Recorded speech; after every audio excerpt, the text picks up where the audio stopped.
जगन्नाथ जी की पवित्र रथ यात्रा के इस पर्व के समय हम आरोग्य की एक नई यात्रा का आरंभ कर रहे हैं। मैं सेवियर की पूरी टीम को शुभकामनाएं देता हूं, बहुत बहुत बधाई देता हूं।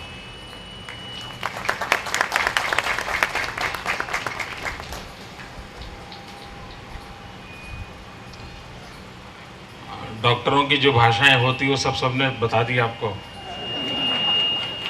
तो मुझे उसमें उलझने की जरूरत नहीं है।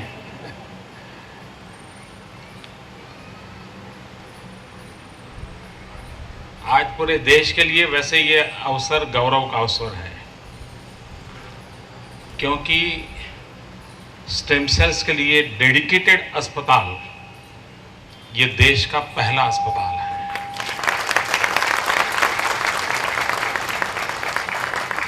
और इस तरह में आज हम देश की सेवा में एक और कदम आगे बढ़ रहे हैं। मित्र, मैं विज्ञान को तो ज्यादा समझता भी नहीं, जानता भी नहीं,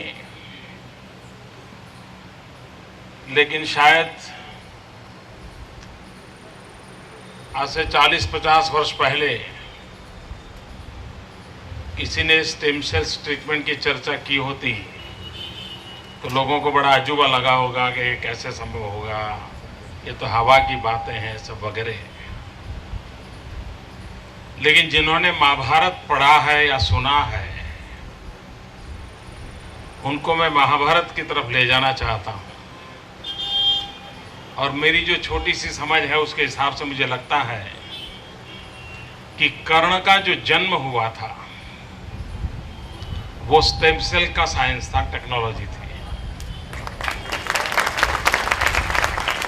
क्योंकि शास्त्र ये कहते हैं कि कर्ण का जन्म माता कुंती की गोद से नहीं हुआ था। कर्ण के जन्म की सारी जो कथा आती है वो शरीर पर से एक छोटा सा हिस्सा लिया और उसी में से कर्ण पैदा हुए। अब स्टेम सेल वाले यही करते हो ना, जब डॉक्टरों का सर्टिफिकेट चाहिए।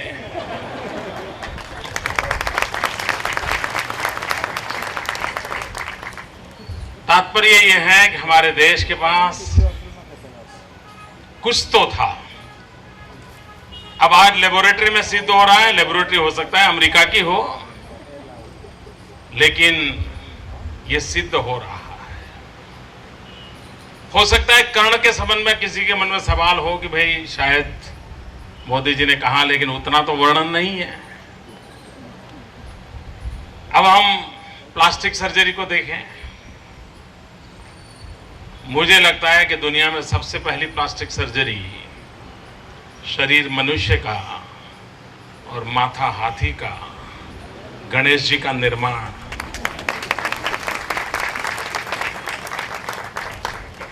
यानी कभी सोचते हैं ये कोई पेंटर का काम नहीं है।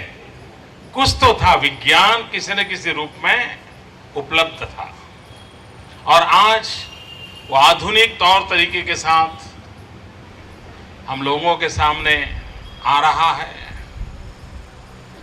जहां पर हमारे पूर्वजों ने खगोल शास्त्र के संबंध में जो कुछ भी कहा था, उस समय उनके पास कौन से साधन थे, लेकिन चंद्र, सूर्य, उपग्रहों की दूरी जो उन्होंने उस समय बताई थी, वो आज भी विज्ञान उसको टैली कर रहा है। यानी कोई ऐसी व्यवस्थाएं रही होगी तो इन बिटवीन काल में सब हमारा नष्ट हो गया होगा। और इसलिए पुरानी सोच या पुराना शास्त्र आज लैब के अंदर सिद्ध हो रहा है। तो गुजरात सरकार ने एक इनिशिएटिव लिया है एक क्षेत्र में, और देश में ये पहली सरकार है जिसने इस विषय में सोचा है। लेकिन ये सोचने के पीछे कारण क्या है?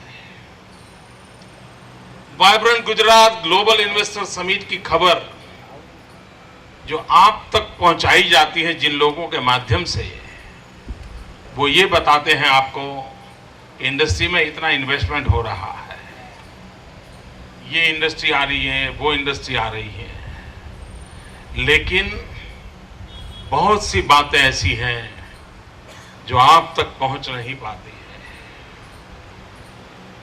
अभी मैं भी जो बता रहा हूं कल अखबार में पढ़ने को मिलेगा इसकी गारंटी नहीं है, टीवी पर दिखाई देगा इसकी संभावना कम है, लेकिन ये vibrant Gujarat global investor summit में दो ऐसे क्षेत्र हैं कि जिसमें सबसे ज्यादा लोगों को आकर्षित करने का हम प्रयास करते हैं। एक है एजुकेशन, दूसरा है हेल्थ सेक्टर। मैं तो इसी वर्ष जो वाइब्रेंट समिट हुआ था, दुनिया के करीब 43 यूनिवर्सिटीज, वर्ल्ड फेम यूनिवर्सिटीज यहां थी, और उन्होंने गुजरात के साथ मिलकर के 21st सेंचुरी के लिए किस प्रकार से ह्यूमन रिसोर्स डेवलपमेंट की आवश्यकता है और किस प्रकार के नए एकेडमिक सिलेबस की आवश्यकता है, उस पर बड़ी गंभीरता से सोचा, और 23 से अधिक यूनिवर्सिटीज, खास गुजरात की यूनिवर्सिटीज एंड प्राइवेट इंस्टीट्यूशंस ने एमओयू किया है। आप कल्पना कर सकते हैं कैसा एक नए क्षेत्र में हम प्रवेश कर रहे हैं। उसी प्रकार से हेल्थ सेक्टर में भी सर्वाधिक एमओयू हुए हैं, यानी सिर्फ इंडस्ट्री के लिए नहीं हो रहे, एग्रीकल्चर हो, पानी की व्यवस्था हो। हम विश्व में जो उत्तम व्यवस्थाएं हैं, विश्व में जो उत्तम अनुसंधान है, उन चीजों को गुजरात की धरती पर लाने का प्रयास कर रहे हैं, और उसी का एक हिस्सा है कि 2009 में वाइब्रेंट समिट में जो एमओयू हुआ था, वो काम आज पूर्ण होकर के आपको डेडिकेट किया गया। गुजरात सरकार ने बहुत बड़ी पूंजी लगाई है इसी क्षेत्र में काम करने के लिए, और जैसे जयनारायण भाई ने बताया, इससे भी बड़ा इन्वेस्टमेंट है, इससे भी बड़ा इंफ्रास्ट्रक्चर बनाया है। हमने सूरत पसंद किया है, और मित्रों इस क्षेत्र में जाने का मुझे मन क्यों किया, एक बहुत ही दर्द भरी कथा है उसके पीछे। शायद इतने बड़े भवन में और इतने बड़े मशीन जो अंदर लगे हैं, उसके पीछे जो दर्द है वो शायद किसी को दिखाई नहीं देगा, लेकिन आज अवसर है, मैं आपको बताना चाहता हूं।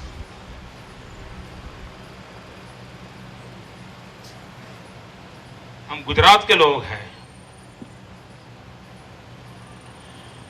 हम 6 करोड़ नागरिक साथ रहते हैं,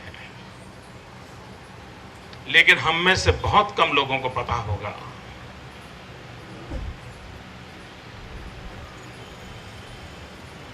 कि हमारे राज्य के ट्राइबल बेल्ट में, उसमें भी साउथ गुजरात का ट्राइबल बेल्ट, डांग, बलसाड़, तापी, नर्मदा, बलसाड़, उमरगांव, इस बेल्ट में ट्राइबल कम्युनिटी में जेनेटिकली सिकल सेल की एक बड़ी भयंकर बीमारी है। दुनिया एचआईवी से तो कांपती है, उसको पता है कि कितना भयंकर है, लेकिन लोगों को मालूम नहीं है सिकल सेल कितना भयानक, उस पीड़ादायक दर्द होता है। मैं बड़े दुख के साथ कहना चाहता हूं, अनेक सरकारें गुजरात में आके गई, ये सिकल सेल मेरी सरकार आने के बाद नहीं आया है।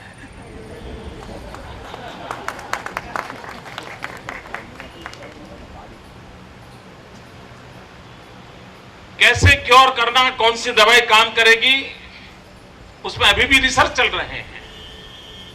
लेकिन मित्रों, पुरानी किसी सरकार को पता तक नहीं था कि इस राज्य के अंदर इतने बड़े समूह को इस पीड़ा से अपनी जिंदगी गुजारनी पड़ती है। ये पहली सरकार है जिसने ये खोज के निकाला कि भाई हमारा ये समाज इस पीड़ा से कैसे दर्द से जी रहा है, और तब से मन में ठान कि हम आधुनिक से आधुनिक विज्ञान को लाएंगे, संशोधन करेंगे, सामाजिक क्रांति के लिए प्रयास करेंगे, और इन गरीब आदिवासियों को हमेशा हमेशा के लिए इस संकट से मुक्त करेंगे। हमने एक काम किया, एजुकेशन फील्ड में ये ट्राइबल बेल्ट के जो सिकल सेल फैमिलीज हैं उनके बच्चों का मेडिकल टेस्ट पहले ही कर लेते हैं। लाखों बच्चों का रेगुलर उसका काम हम करते हैं और बाद में जब वो बड़े हो जाते हैं उनको हम समझाते हैं कि आप भी अपने माँ बाप के कारण सिकल सेल के हेरिडिटरी आप पेशेंट हैं। भविष्य के लिए जरूरी है कि एक सिकल सेल का पेशेंट दूसरे नॉन सिकल सेल पेशेंट के साथ, व्यक्ति के साथ अगर शादी करता है तो हम इसको 50% डाउन कर सकते हैं।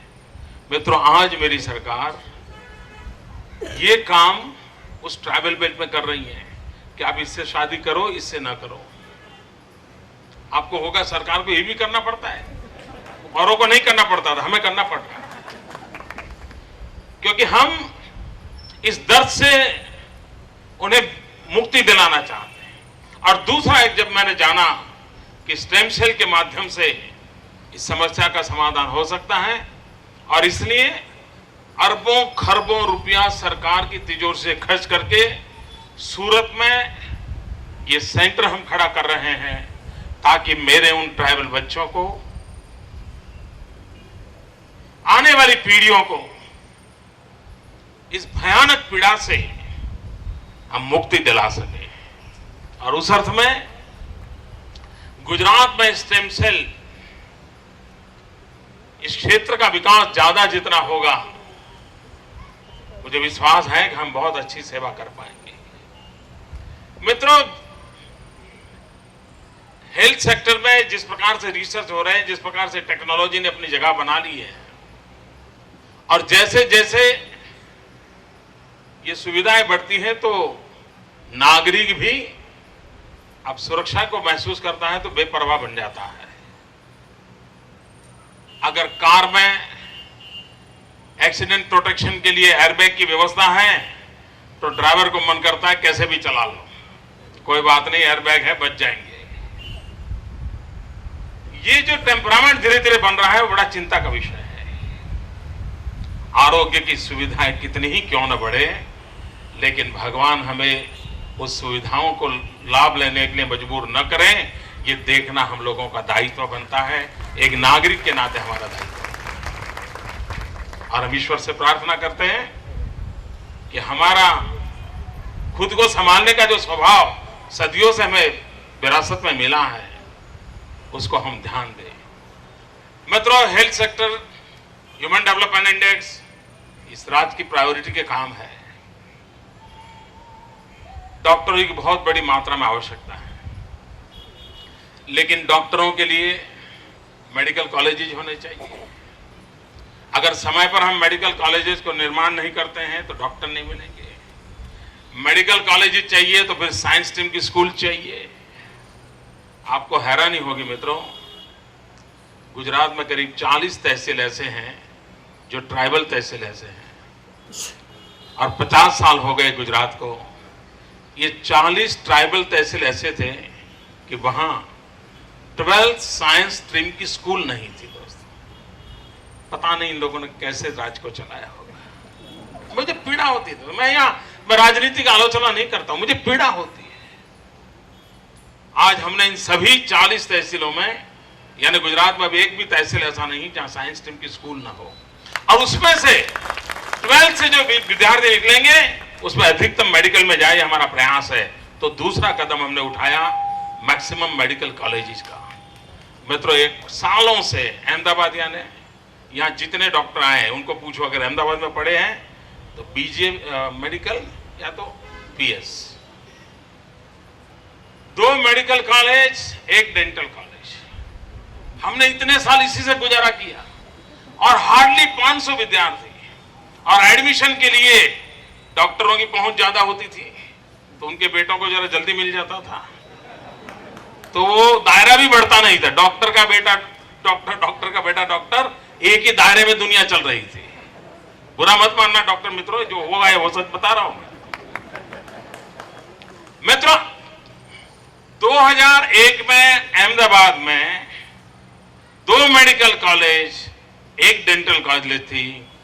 देश आजाद हुआ तब से हमने ये पाया था मित्रों, इसी एक दशक में 9 मेडिकल कॉलेज कर दी हैं।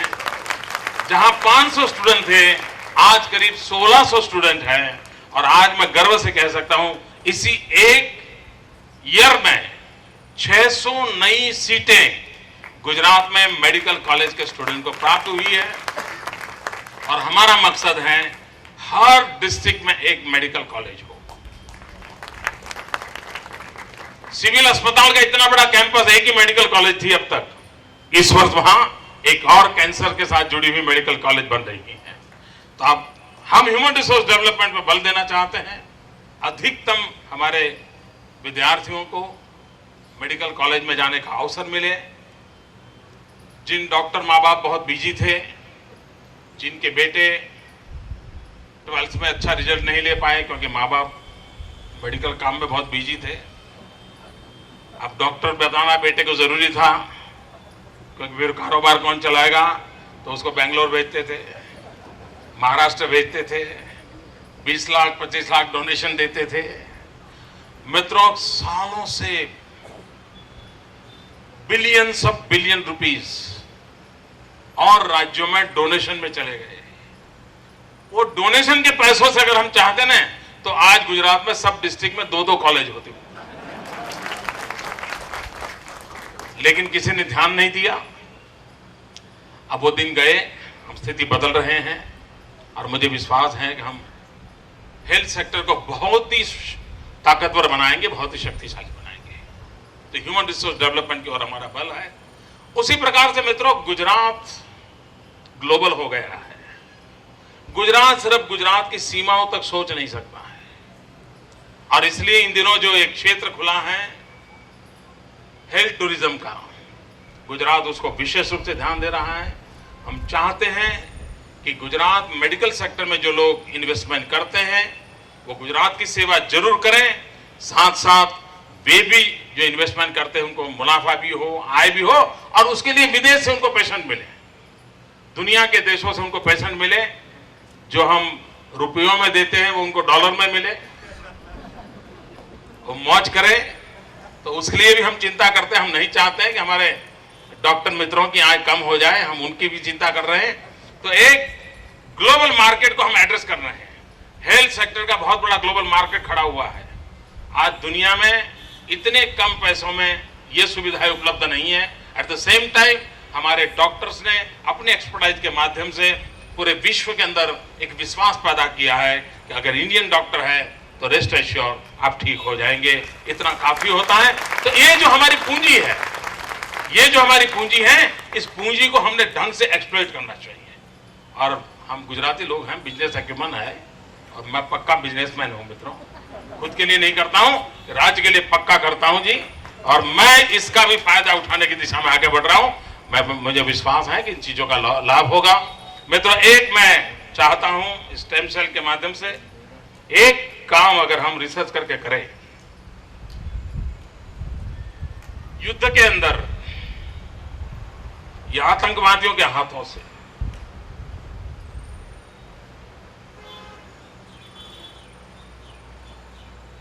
इस देश की रक्षा करते करते या सामान्य नागरिकों को सुरक्षा देने के लिए जो बम ब्लास्ट का शिकार हुआ हो, आतंकवादियों की या दुश्मनों की गोलियों का शिकार हुआ हो, और उसने अपना कोई अंग खो दिया हो, सेवियर के मित्र सपना संजोए कि हम देश में कहीं से शुरू करके इस स्टेम सेल ट्रीटमेंट के माध्यम से उसको वो अंग लौटा देंगे, उसको हम पूरा जैसा था वैसा बना के छोड़ रखेंगे। टेक्नोलॉजी अवेलेबल है, ये सब संभव है। उसका हाथ कट गया होगा, नया हाथ ग्रो कर सकता है। आइए दोस्तों, हम इस चैलेंज को उठाएं और देश के सुरक्षा के जवानों को, आतंकवादियों के साथ दिन रात लड़ने वाले जवानों को नई जिंदगी देने का काम इस अस्पताल के लैब में हम करें। और देश की बहुत बड़ी सेवा करें। इस शुभकामनाओं के साथ आप सबको बहुत बहुत धन्यवाद। जय जगन्नाथ।